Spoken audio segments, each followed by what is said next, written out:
The old man's funeral was very sad. Everyone in town loved him a lot, especially his family. The ceremony was nice, and when they put the tombstone on his grave, everyone cried, except for his grandson. He saw something on the left side of the grave that surprised everyone. The family said goodbye to Grandpa, but what the boy said surprised everyone. 6 months ago, Kellen's grandpa, Iden, passed away. Today, the family gathered at his finished grave. Iden was very important to the family and told amazing stories, which Kellen loved. They would imagine big adventures together. Iden owned a tavern that inspired their adventures. People would tell him strange stories, and he turned them into fun missions for Kellen. The biggest mission of Kellen's life was about to happen. Iden planned everything perfectly, even leaving clues at his funeral for the family to solve. He knew Kellen would figure it out. Iden passed away at 72, but he was okay with it because he had a good life. He left a big surprise for the family to honor his memory. It would take Kellen over 6 months to solve the mystery, but it would change their lives forever. But first, they had to have the funeral, a special day the family made sure to remember. Michael, Iden's son, took the lead in the main arrangements, and Iden's wife, Velma, and their 2 daughters did the rest. Music was provided for free by local bands who had played in his tavern over the years, and heartfelt words were written on paper. The location of the funeral ceremony, of course, had to be Iden's own tavern. The place was cleaned, stripped, and made beautiful for this sad but special occasion. Everything had to be perfect. Yes, the family did everything possible to make this funeral memorable. But what they didn't know was that Iden himself had planned something as well. Months before he passed away, he already planted the first seeds of an elaborate ruse, and this ceremony was part 1. On the day of the funeral, it rained a little. The sky was a soft gray color, and many people came to say goodbye to Iden. Friends, family, and even people who didn't know Iden very well were there. Iden's casket was covered with a green cloth and signed by all of his loyal customers. When the casket was brought into the room, everyone was quiet. Father O'Brien, Iden's oldest friend, was the priest for the funeral. Father O'Brien told everyone about how kind Iden was and how he was always there for people.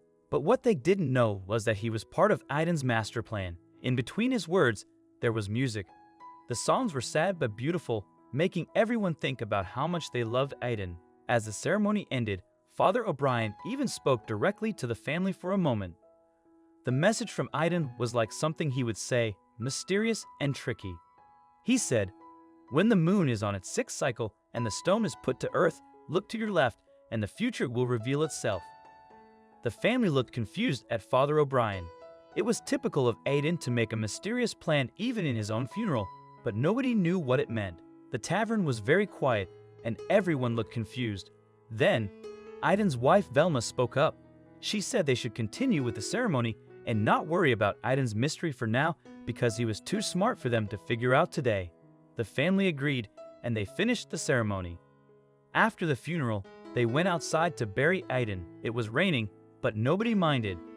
The men carefully put Iden's casket into the hole. People were sad, and there were tears, but some were also thinking hard about the riddle from Father O'Brien. One of them was Iden's grandson Kellen.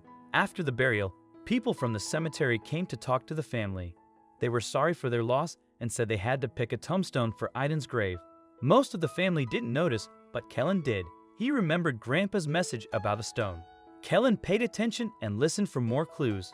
The second part of the puzzle came pretty much right after the first because the undertaker then said the following, "I can imagine it has been stressful to arrange everything about this funeral in just under a week of time. But don't worry, the tombstone can't be placed for another 6 months. So take your time, pick out a great one, and then get back to us." Wait a minute. The message from Grandpa said that the moon needed to be on its 6th cycle. Does this mean that in 6 months we will have the answer?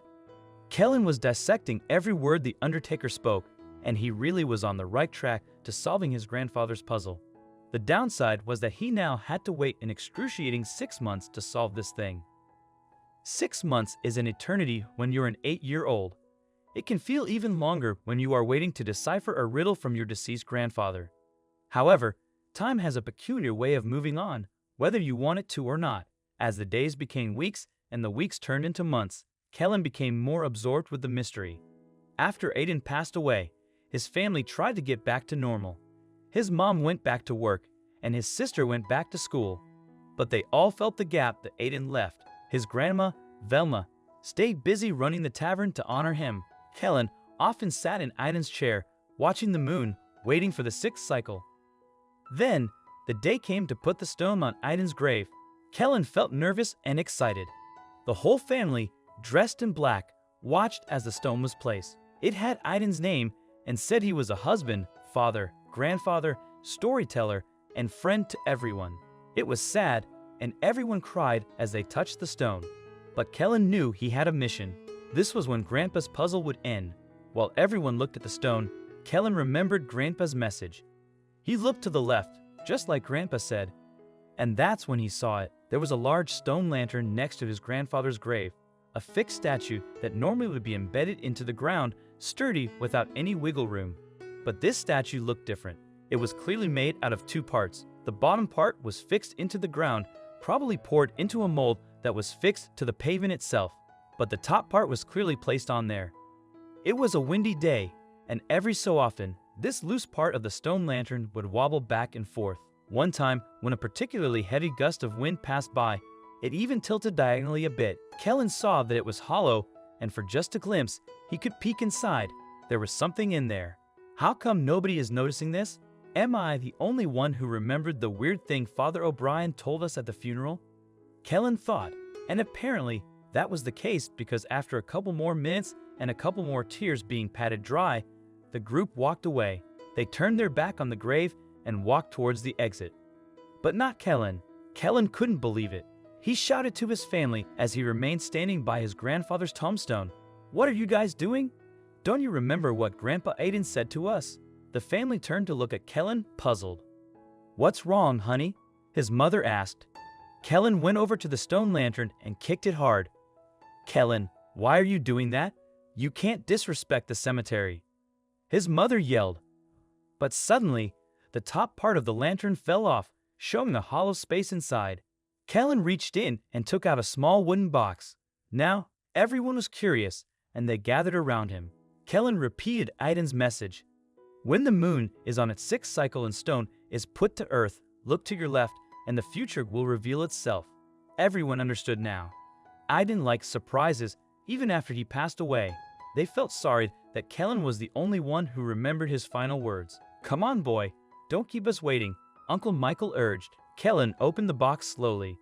Inside, there was a letter and a key. The key looked old and rusty, but the letter was new. It had a red wax seal with their family symbol. They thought it was just a story, but here it was. Kellen broke the seal and started to read. At 8 years old, but everyone gave him the chance to read the letter from Iden. He was the one who figured it out in the end. Kellen started reading, "To my dearest family, my wife, son, and daughters, and of course, the little ones. If you read this, I'm probably dead. Don't mourn me too long. I don't like it when people linger in the past. Live your life and be happy. You all have given me the greatest life imaginable. I don't know the exact moment of my death, but I can feel it in my bones. My time on earth is running out. That's why I took some precautions. I gave Father O'Brien instructions to make sure you get this box and its contents. A clue will be given by him at my funeral, and I'm sure one of you smart folks will figure it out, probably little kid Kellen, that rascal." Kellen smiled when he read that Father O'Brien would then put the box under the lantern, so you will find it 6 months later. The key that you will find in this box is to a secret basement beneath the floorboards of the tavern.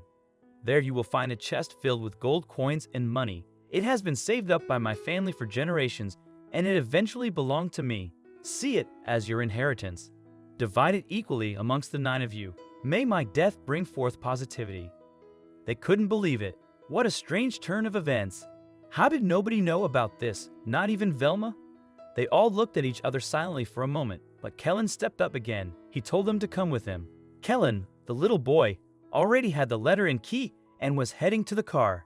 They went to the tavern and searched for almost an hour but found nothing. Even though the tavern was supposed to open later, they decided to close it after hearing the strange news. Kellen figured out where to look again. While everyone searched for a hidden door, Kellen closed his eyes and listened. In the middle of the tavern, there was a crack in the floor. It had been there for a long time, and people thought it was just old wood creaking. But Kellen heard something different. It was like a message from his grandpa telling him to look closer. He crouched down, told everyone to be quiet, and pushed his fingers through a gap in the floor. He removed a plank, revealing a twist handle. When he turned it, a hatch opened into a dark basement. They removed more planks, and the family went down. In the basement, they found a big chest filled with gold coins and money. It was worth over $12 million. They split it equally, just like Iden wanted. And that's how Iden's adventure story ended happily.